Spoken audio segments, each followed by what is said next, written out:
Hello, everyone. My name is Jordan Providence. I am a graduate assistant worker at the Heinz Institute, and today we have Hector Carvajal, owner of Don Carvajal Café.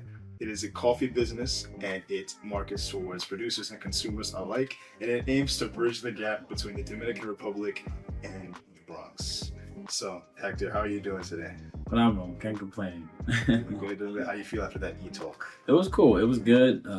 I think people had really good questions, and it's always beautiful impacting at least one person. I think whenever I do anything is how can I positively impact at least one person and motivate or kickstart or just tell my story and it having a positive impact on somebody's life. I think a lot of people want to go mass. I think one person is like, Yeah, I echo that sentiment because me personally, I'm from the Bronx too. I grew up in the Bronx, and I'm not from the Dominican Republic, but I'm from Panama, so I have to have all that Afro Latino background for me too.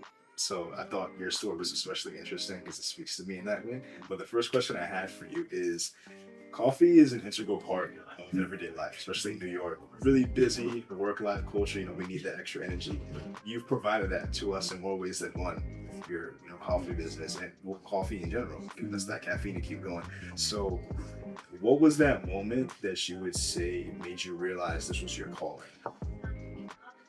I think it was a way for me to represent two worlds. You know what I mean? And coffee is such an important part of people's day that I always looked at, if I was to do something, how could it be not much of a luxury, more of a everyday necessity? You know what I mean? People drink coffee every day. It's a daily habit, and I think being a part of somebody's morning is actually a pleasure. It's an honor. It's a big deal that out of all the places you could go, you to us, or out of all the bags you could be drinking, you drink our coffee. It's a really big deal. So it's all about being a part of somebody's life. I think it's beautiful to bridge the gap between both worlds. I just saw something that was special, and I felt like it needed a home, it needed a place, and it needed a representative, and that had to be me. I feel that. So speaking of bridging the gap between DR and New York, what are some ways in which you feel like that vision that you had for your brand has been realized today? I think that a lot of people didn't see it until I did it, I would say, or else it would have been done already. I just felt like a lot of people didn't feel the representation in a cup of coffee, a Dominican cup of coffee. And when I made it available, I think the reaction was what I expected it to be, because I thought that it was something that was missing. I was bridging it down. And I think the reaction was great. I think people really supported the journey in a very genuine way, because I've always approached it in a very genuine way. So for the reaction to match that was really special. I really love that people appreciated what I did.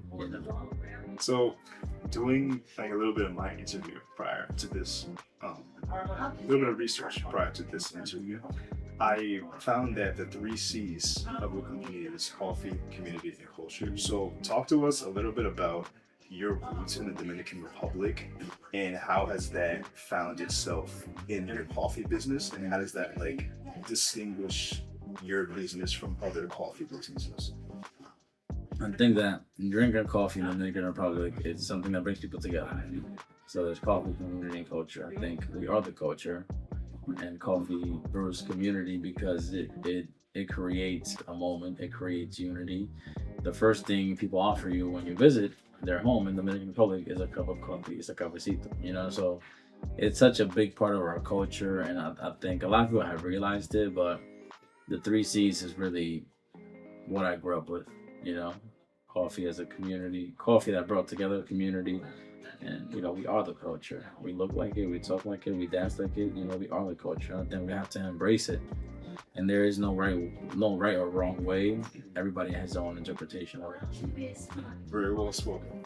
So the last question I have for you is, if you could give us one piece of advice for the next generation of entrepreneurs, it could be something that, like a big mistake you made that you want us to learn from, or so you not commit. when building our brand or going through our journey, what would be that piece of advice you have for us?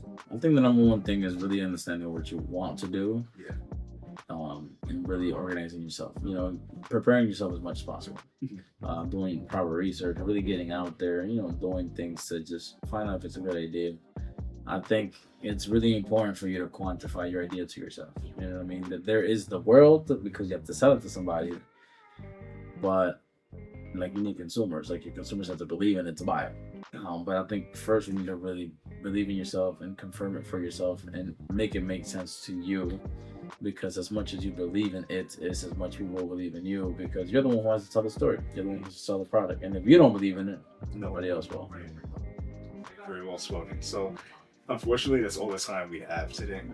Thank you for Hector for coming through to speak to our students here at the Ion community and for setting aside time to speak with us at the Ionavation Podcast. So that is all we have today. Thank you for tuning in to this special edition of the Ionavation Podcast. Follow us at Heinz Institute on our socials. Peace out.